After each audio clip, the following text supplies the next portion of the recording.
এখানে তিনি বক্তব্য নিয়ে আসছেন ইসলামী যুব মজলিসের কেন্দ্রীয় সংগ্রামী সভাপতি জনাব অ্যাডভোকেট তাহিদুল ইসলাম তুহিন। জনাব অ্যাডভোকেট তাহিদুল ইসলাম তুহিন।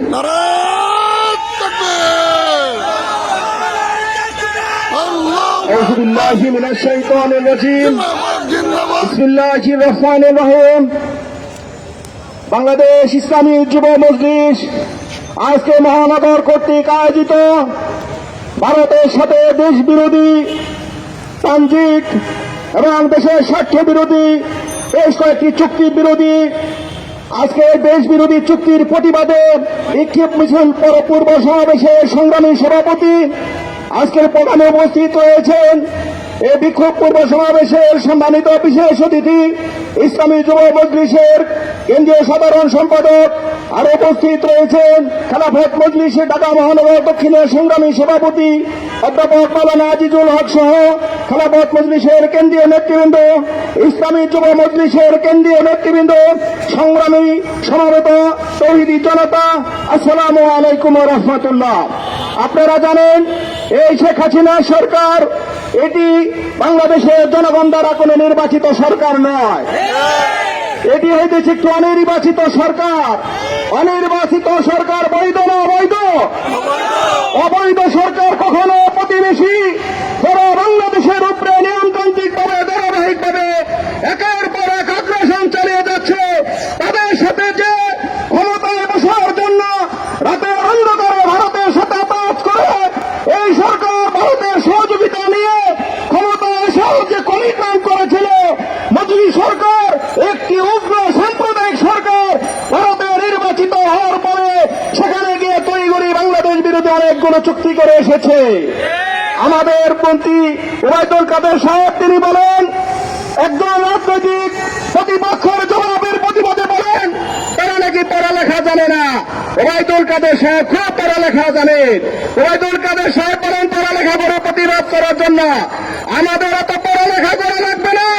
আপনারা যে চুক্তি করেছেন এটা জনগণের কাছে স্পষ্ট করে বলুন। বাংলাদেশের উপরে দিয়ে ট্রেন যাবে আর বাংলাদেশকে শোষণ করে খাবে, এর জন্য পড়ালেখা করা লাগে না। আপনারা পড়ালেখা করে দেশকে বহুত উন্নত করেছেন। আজকে দেশের বিরুদ্ধে যে ধরনের ষড়যন্ত্র শুরু করেছেন, দেশের স্বার্থ বিরোধী একের পর এক ষড়যন্ত্রমূলক চুক্তি করেছেন, এই চুক্তি ইসলামী যুব মজলিস সহ বাংলাদেশের তৌহিদি জনতা কখনো মানবে না। সংগ্রামী ভাইয়ের আমার, আপনারা জানেন সরকার যখন ভারত থেকে সফর করে এসেছে এই সরকার স্পষ্ট করে বলেনি কি কি চুক্তি করে এসেছে, কি কি গোলামের দাসত্ব দিয়ে এসেছে। আমরা এই চুক্তি জানতে পেরেছি ইন্ডিয়ার প্রেস ব্রিফিং থেকে, তাদের রাষ্ট্রীয় স্টেটমেন্ট থেকে আমরা এই চুক্তির বিষয়ে জানতে পেরেছি। টোটাল বাঙালি জনগোষ্ঠীকে বাংলাদেশের জনগোষ্ঠীকে অন্ধকারে রেখে সরকার দেশের স্বার্থ বিরোধী ট্রানজিট চুক্তি করে এসেছে।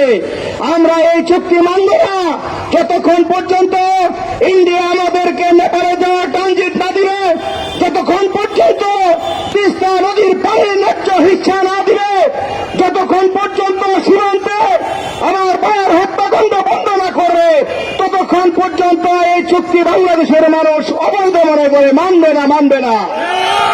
আপনারা দেখেছেন ভারত আমাদের বন্ধু হতে পারে না। আমরা দেখেছি সীমান্তের কাটা তারা কিভাবে হেলানের লাভ ঝুলেছিল। শেখ হাসিনা চুক্তি করে আসার পরেও গত বৃহস্পতিবারে নীলফামারী সীমান্তে বাংলাদেশিকে হত্যা করেছে। আগে দেখতাম বাংলাদেশের জনগোষ্ঠীকে হত্যা করলে আমাদের বিডিআর ভাইয়েরা কাউন্টার ফায়ার করত।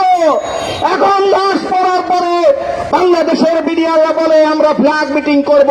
ফ্ল্যাগ মিটিং করে লাশ ফেরত আনে, কোনো প্রতিবাদ নাই, কোনো কাউন্টার ফায়ার নাই। এভাবে দেশ চলতে পারে না। বাংলাদেশের মানুষ দেখেছে এদেশের সরকারের রাষ্ট্র প্রশ্রয়ে বেনজির সহ জেনারেল আজিজ সহ মতিউর সহ হাজার হাজার কোটি টাকা বাংলাদেশ থেকে পাচার করে নিয়েছে। এই পাচারের সাথে আওয়ামী লীগ জড়িত। বাংলাদেশের সরকার পতন হলে এদের জনগণ বিচার করবে। আসেন আগামী দিনে এই সমস্ত অবৈধ সরকার, চালান সরকার, বাকশালী সরকারের বিরুদ্ধে সকল প্রকার অবৈধ চুক্তির বিরুদ্ধে আমরা সারা দেশব্যাপী জনগণদের নিয়ে দুর্বার আন্দোলন করে চলবো ইনশাল্লাহ।